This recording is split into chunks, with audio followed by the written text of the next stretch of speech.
오늘 첫 번째 시간은 세계적인 광물 자원 시장 조사 기관인 Benchmark Minerals사의 Product Director Mr. Andrew Miller 씨가 Securing the Supply Chain Foundations for a Lithium-Ion Economy에 대해서 발표를 해 주시겠습니다. 앤드루 밀러 씨는 벤처마크 미네랄즈에서 리튬, 코발트, 니켈, 흑연 등 주요 원자재의 서플라이 체인 분석과 가격 예측 전문가로 활동하고 있습니다.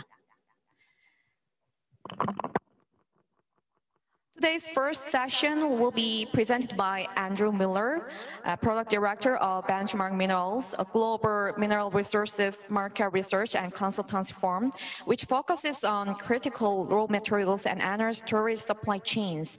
At Benchmark Minerals, Andrew oversees supply chain research and analysis, which stretches from assessments of downstream battery production, price assessments, and forecasting for key lithium-ion battery minerals such as lithium, nickel, and cobalt. Today, he will be presenting about securing the supply chain foundations for a lithium-ion battery. So are you ready? I am. Thank you very much for the introduction. Yes, please give your presentation. Please start. Thank you. Thank you very much. Thank you, everyone, and good morning or good evening, depending on where you are. My name is Andy Miller.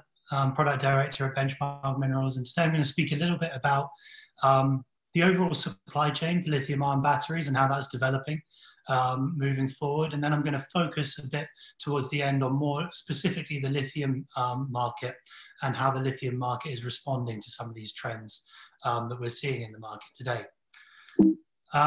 First of all, just a brief introduction to Benchmark for those of you who aren't familiar with us. So Benchmark was established in 2015 with the specific goal of providing independent and accurate price and market intelligence for the lithium-ion battery supply chain. We're very specialized in what we do and completely focused on the raw material through to battery cell production part of the lithium-ion supply chain, providing regular market and price assessments, long-term supply, demand, price, and cost forecasts. And then we also offer consultancy services, more specific projects that our clients require as well. So we've now grown the team. We cover all aspects of the lithium-ion supply chain and focus, like I say, specifically on what we see as the critical raw materials in this supply chain, being the lithium, cobalt, nickel, graphite in particular, through to their anode and cathode applications, and then the battery cell application. So I wanted to start today's presentation with what we see as obviously the two key driving forces behind the development of the lithium-ion battery supply chain. The first of those is on the policy front. So looking at what governments around the world have done to push forward the electrification, particularly of transport, and the development of the lithium-ion battery sector. Now, as a lot of people will be familiar with to date, a large amount of this growth has been driven by China. China's been incredibly dominant across the lithium-ion supply chain, but particularly with its push and its subsidies towards the electrification of transportation domestically. That's really seen the country taking a leading position in the EV market over the past sort of 5 years or so. On top of that, over those past 5 years, you've seen a number of major governments around the world make significant commitments to predominantly the electrification of transportation. So you've seen this in Europe, you've seen this in North America, you've seen it in parts of Asia. All major economies are now targeting the electrification of transportation in particular over the next sort of 10 to 15 years. And interestingly, particularly where we are today and in 2020, what's really pushed this case forward of policy development has actually been the COVID crisis and what we've seen throughout the pandemic, and actually the response in terms of stimulus efforts of major economies in terms of how they're investing and how they're directing those stimulus resources towards further electrification. So pushing in this new clean energy era in the market, and like I say, extending the commitments that they'd already made over the previous years, but extending those commitments throughout this crisis. So the first side of things is obviously the policy. What's more important from our perspective, and I think more notable when you look at the development of this market over the next few years, is rather than just this being a policy initiative, you've now seen all major automotive companies make significant investments to electrify their fleets. And ultimately, without that industry support, the policy isn't going to have a major impact. But now what we've seen, and it's become an arms race really between these battery companies as to who can electrify, who can offer the best quality electric vehicle models, and who's really going to lead new generation in transportation. And this graph here shows, like you can see, all major automotive companies and just some of their commitments. But again, these investments are ongoing, they're increasing in their scale, and the targets that each of them are making are growing by the year. And ultimately, this is what's going to push forward this new era in transportation. So the response to that upstream, first you take one step upstream and really look at the battery cell manufacturers.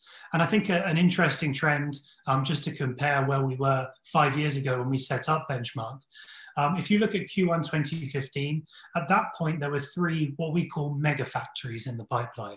So these are lithium-ion battery production facilities with more than 1 gigawatt hour capacity for production. Now, at that point, obviously the one that everyone was talking about was the Tesla Panasonic Gigafactory. There were a couple of others that have been announced, most notably LG Chem.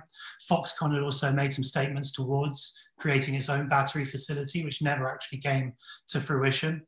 But what you saw at the start of 2015 was, like I say, these 3 mega factories that were being lined up to meet the needs of the growing both portable and transportation markets. Combined, those 3 facilities had a capacity of 57 gigawatt hours. Now moving forward, fast forwarding to where we are today, and what we see is there's now over 150 of these mega factories in the pipeline. So a massive expansion in the number of battery cell production facilities, and also the scale of those production facilities is much larger than we've ever seen before.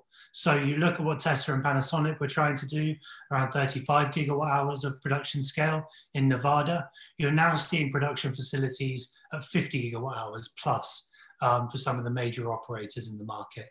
And it's not just the big names anymore. It's not the LG Chems, the Panasonics of the world driving this forward.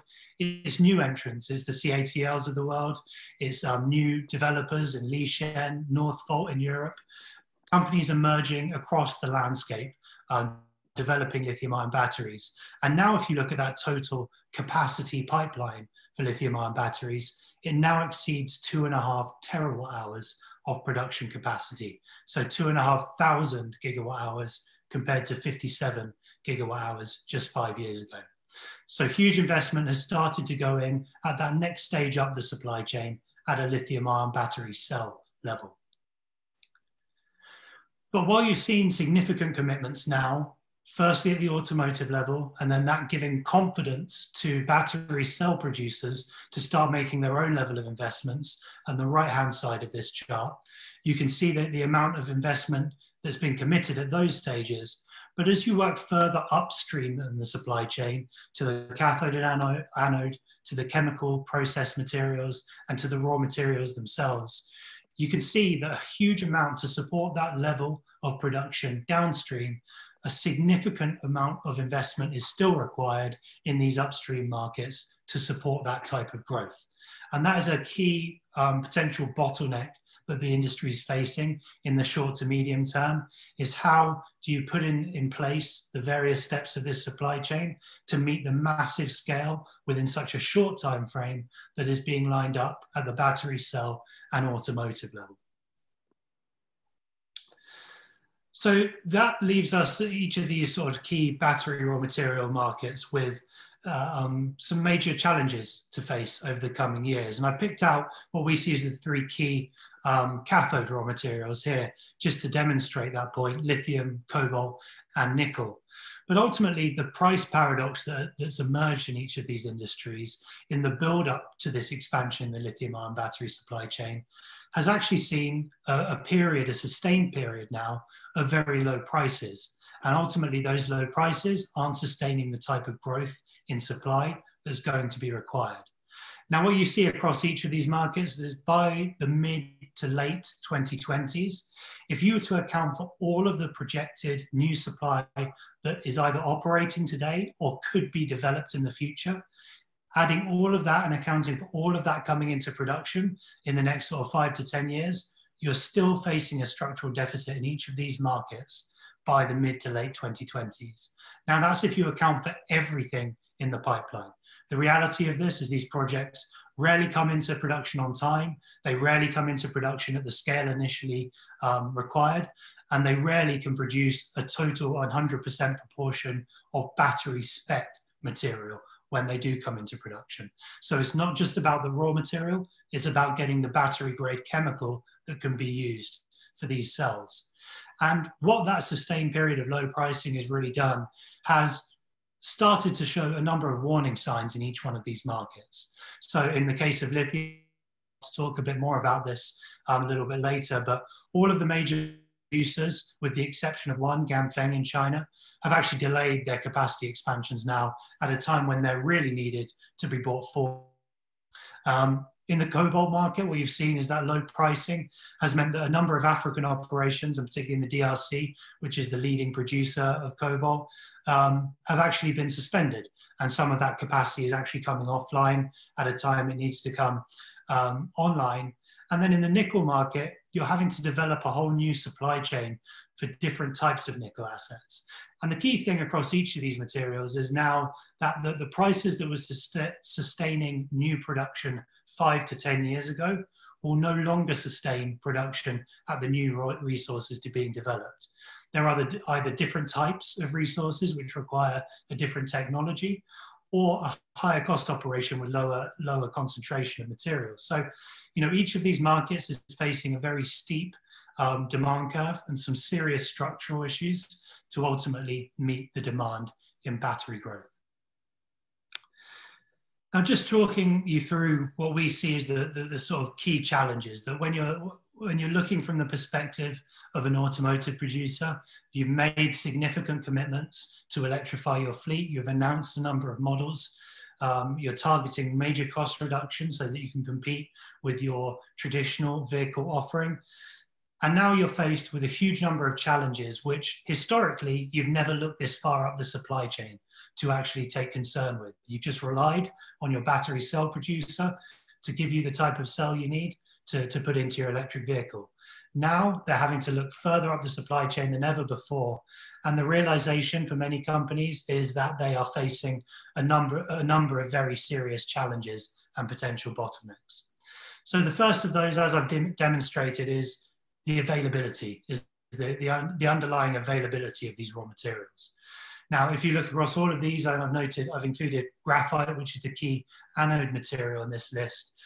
They each require multi-billion-dollar investments in order to meet the level of growth that the battery market poses over the coming years.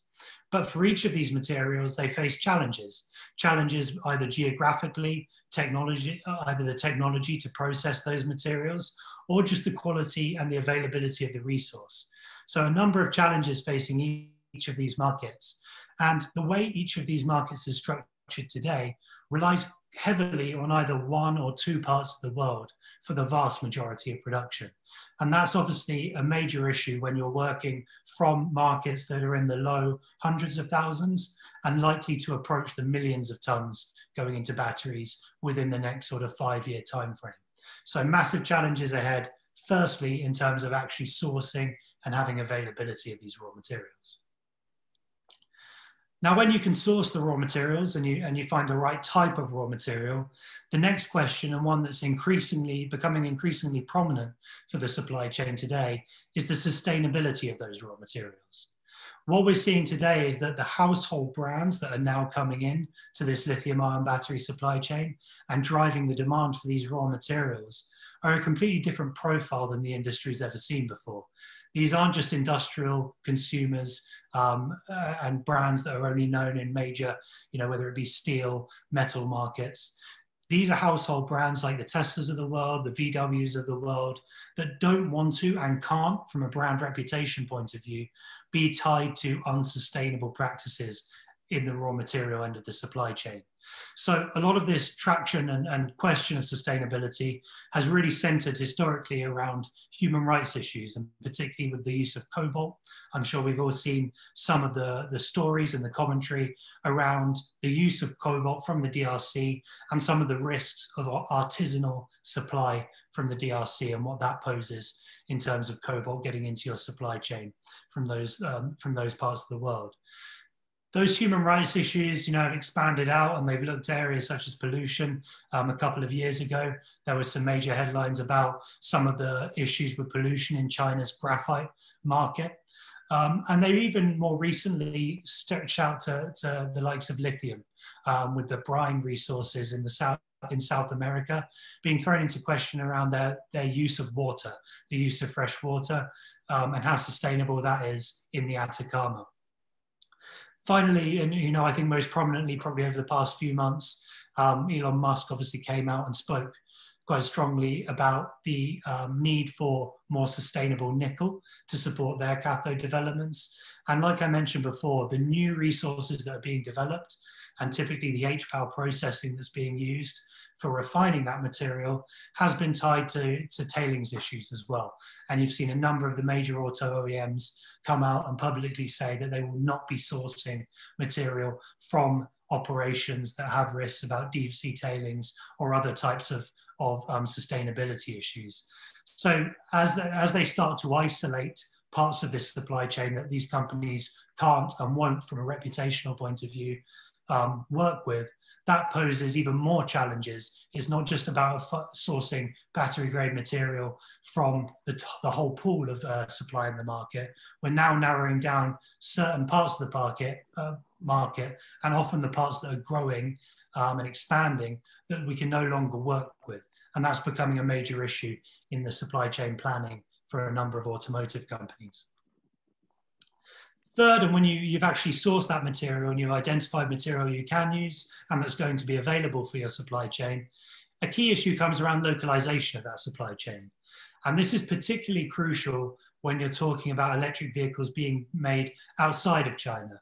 The development of the EV market in Europe and in North America in particular poses significant supply chain challenges, because you need to build out of many steps in the supply chain, ideally relatively locally to that end market, in order to sustain the type of cost reductions that are being targeted over the coming years. And remember, those cost reductions are critical in order to make electric vehicles competitive with traditional ICE vehicles. So the localization of this supply chain and the understanding that it doesn't make any business or economic sense to be sourcing a raw material from, let's say, China, shipping it to other parts of Asia for the cathode production, and then into North America for the battery cell and the automotive steps in the supply chain. When you can try and localize that all within North America, limit your costs, provide some more security of supply as well from sourcing from different regions. And this is ultimately the end goal of almost all automotive companies today, is how do you change this map and make it so that all of these arrows are condensed in a much tighter space. That will sustain the cost reductions, and that will ultimately provide you greater supply security. And then fourth and finally, when you've addressed all of those issues, I think a big thing that stands out to us is the timing of this supply chain. And when you talk about the build out, we quite often, people quite often say to us, ultimately, if the price of these raw materials go up, you'll just develop new mines. New mines will come into production, and that will be addressed. Market forces will address that. That will happen in the longer term, and ultimately, with the slight exception of cobalt, none of these materials are geologically scarce. It's not that you can't find them, it's that you can't find them in the right concentration where you can extract them economically, turn them into a battery grade material, and then qualify and integrate them into this supply chain, certainly within this sort of 3 to 5 year time frame that a lot of companies are looking at the moment. And I think this comes down to a fundamental issue and a misunderstanding, like I say, a disconnect between different elements of this supply chain. If you talk about the automotive companies, their plans for car production and the rollout of new electric fleets, it takes a number of years from planning through to the commercialization of new vehicles. For those steps in between, you can build a new battery cell production facility in 12 to 18 months, similar for your cathode production. The chemical processing step might be slightly longer, but the real biting point and the real crunch point for the industry is actually at the mining level. It's the time to develop these new resources, which even in the best case scenario is 5 years. In the vast majority of cases is much longer from greenfield to actual commercial production. It's then bringing those into production, qualifying the material into the supply chain, showing your ability to create a stable product. And you also have the added complexity that when you do bring that material into production, consistently throughout that process, the requirements of your raw material are going to be changing. These materials aren't just one standard product that everyone can accept, one type of lithium, one type of graphite. They're specialist products that are engineered to the requirements of the end user. And that's the key point about this. Even if you overcome all of those other hurdles, you can start producing something today, but in 5 years' time, the product that's required by your end users may have completely changed, and you may have to alter your process to meet those requirements again. So huge steps in terms of the time frame of building out. Now, I've been asked to focus a little bit at the end of this presentation, just specifically on the lithium market and how we're starting to see these forces that I've talked to you about start to come into play in the lithium industry today, and how we're seeing those developments reflected in the market balance. So first of all, the biggest question I suppose at the moment is, how much has this demand trajectory been delayed by the events of the past 12 months? Have we seen a major slowdown in battery demand? Are we going to see the ramp up in this growth pushed back by 1 to 2 more years? Ultimately, there has been a delay from what's happened this year, and 2020 is likely to be behind what we were expecting for this year. But ultimately, if you look around, if you compare where we are now to where things were looking around Q2, the rebound in the EV market has been pretty astonishing. When you look at what's happened in China in the last 6 months, you look at the growth rates in Europe that you're seeing, it actually indicates that we're not even probably 12 months behind, we're maybe 6 months delayed on what we were projecting at the tail end of last year, pre-COVID. So ultimately, all that's done is that's created a prolonged period of low pricing for these raw materials. We're not seeing the response in the market that we've been anticipating at the tail end of this year. And all of that means that ultimately the risk, particularly for lithium, has actually grown over the course of this year. Because of that low price environment, because of the cutbacks in the expansion plans, when you look that we're most likely by 2022 going to be caught up to where we thought we were going to be at the tail end of last year, the industry is going to be even less prepared for that type of growth. So COVID has definitely delayed battery demand growth, but it's definitely not derailed it by any extent. And by 2022, in our models, we're pretty much back to the same level of total battery demand that we were projecting at the end of last year. Secondly, like I was saying, the slowdown in capital commitments is a major issue. And I think when you look across the 5 major producers, which are shown in this chart in the lithium market, you've number one seen that they've completely underperformed on where they expected their expansions to be by 2020. If you compare the comments and the targets they were laying out at the peak of the market in 2017 to where they've actually performed at in 2020, all of them have underperformed. Now, yes, you can say that the market just hasn't required that level of growth, so there was no need for them to expand at that rate. And to a certain extent, that would be true. But ultimately, a lot of these expansions have underperformed, even with what they were targeting this year. But I think what's more critical is the bubble and the percentage shown on top of these bar graphs. And that shows the proportion of battery grade production coming out of these expansions. So even if you just take what they are producing and say that they've met, where they needed to be ultimately, because there is this excess in the supply of lithium today, Then compare that to where the battery grade proportion of that production is. And this is the key point about availability to batteries. Even the leading producers in this industry have real issues in the medium term ramping up their proportion of battery grade material that can go into lithium ion batteries and into the cathode market. So even when you have the production up to where you want it to be, the proportion remains a major issue. Thirdly, and I think a key point when you're looking at the specifics of the lithium market, as I mentioned, lithium is not one thing, it's two predominant chemicals that are used in the battery industry, but lots of different variations within each of those chemical groupings. The key point here is breaking down where the cathode demand is going in the future to identify which of those raw materials is going to be needed and the growth ultimately both of them will be needed, but to what extent each is going to experience growth. The graph on the on the left-hand side of this slide shows you the split of different cathode technologies. And as I'm sure most of you are familiar with, there is an overall trend towards higher nickel cathode chemistries. Those higher nickel cathode chemistries tend to utilize lithium hydroxide, particularly when you get to the NCM at 811 and NCA, which is being targeted by many Western automotive companies. Those are hydroxide dependent chemistries. So what you can see on this graph here is that starting from a much smaller base, lithium hydroxide will experience the majority of growth or the larger scale of growth, but lithium carbonate is still going to play up a huge part of this market. And that comes around its use in LFP, which we've seen a major resurgence this year, and the adoption of lower nickel chemistries in the lithium market.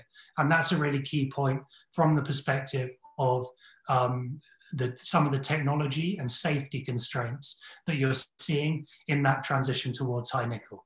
When a couple of years ago, everyone was expecting us to be at high nickel by 2019, 2020, and everyone was going to be using 811 and NCA. That was never the case in our projections because the transitions and the chemistry developments in this market take time. The commercialization and introduction of new technologies take time, both on a safety perspective, on a cost perspective, and then also on a reliability perspective. And some of the recalls that you've seen in technology over the past few weeks, we've even heard of a couple of major automotive OEMs who have had to start some recalls of their electric fleet. That really underlines some of the issues with pushing forward new technology too quickly. It has a huge cost risk to the OEMs, which ultimately is not going to be in their benefit to push forward.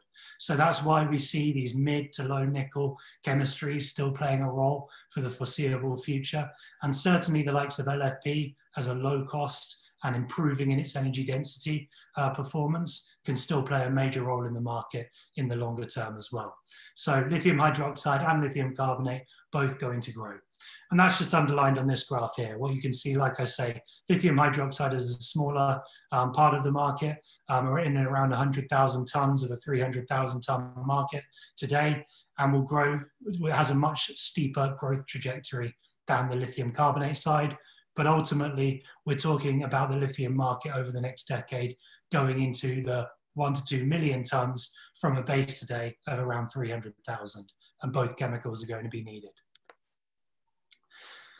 And then finally on the market side of things, and I think a key thing to point out, going back to my comments about the price not sustaining new production, what you've seen is the two predominant supply chains for lithium, brine and spodumene. One of them has developed at a much faster rate than the other, that being brine. And that's really addressed a lot of the deficit that we started to see emerge in 2015 was ultimately addressed by the introduction of new spodumene resources. Now, more recently, the continued and prolonged pressure on spodumene pricing has actually forced some of those new producers that came into the industry in 2017 now to close down operations. So ultimately, again, like I'm saying, that the capacity of the industry is actually moving in the completely opposite direction of where's needed over the next few years. And this is a growing concern and a growing issue that the industry needs to address.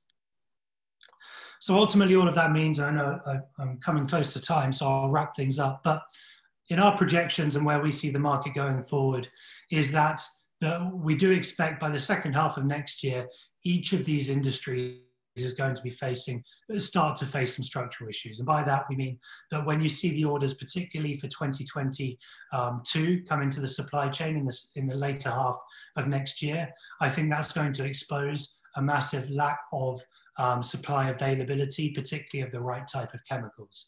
So ultimately, higher prices and increased volatility is likely again in the future. And we all know, and we've seen over the past few years, how volatile these prices have been in the case of lithium. That's ultimately going to, perpetuate some of these structural issues in the market, and it's going to force the supply chain to respond and try and secure more availability within the short term, given that there's going to be increased volatility in the pricing structures. And I think finally that this is really important when you talk about that key goal of driving down the cost of electric vehicles. As the cost of lithium-ion battery cells has been reducing over the past few years quite considerably towards the holy grail of about $100 per kilowatt hour, which was always the target for the lithium-ion battery market. What you're ultimately seeing is that the raw materials play an increasing role and make up for an increasing proportion of the total costs of the lithium-ion battery cell.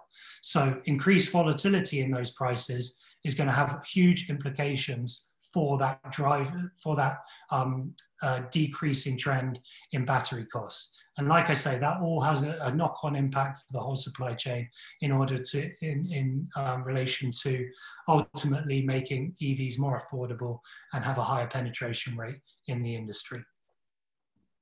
So in conclusion, it's our perspective that bottlenecks throughout the supply chain are inevitable over the next few years, and particularly in the case of lithium, but this is similar in nickel, to a lesser extent in cobalt because of the lowering intensities. But each of these critical minerals are going to have their own bottlenecks, as is each of the steps in the supply chain. So in our perspective, bottlenecks are inevitable. The question is, who's going to experience those bottlenecks? Some companies will be winners and some companies will be losers as this supply chain rolls out. Like I was saying, these bottlenecks and what it does to pricing, they're ultimately bad for the entire market. Cost reductions are going to be limited with increased price volatility, and that's something the industry is going to have to overcome. The timing of bringing these new resources to market is going to be incredibly key over the next few years. And again, just to emphasize the point that we're not necessarily dealing with geologically scarce materials, but we are dealing with raw materials that have to be refined and tailored to your end market. And the ability of the industry to do that has historically been quite limited within a narrow time frame. And I expect, given the demand trajectory, is going to be even more limited over the next 2 to 3 years. And I think, for greater, the only way that downstream automotive companies are really going to be able to address this is to have more active involvement upstream. And I think, some of that has been underlined by what we saw from Tesla at their battery day, and some of the efforts that Tesla has shown to really integrate that supply chain in order to bring down the cost, in order to introduce new models. And I think that's a model and a dynamic in the industry that you're going to continue to see roll out over the coming years. So with that, thank you very much, everyone, for your time, and I'd be happy to take any questions.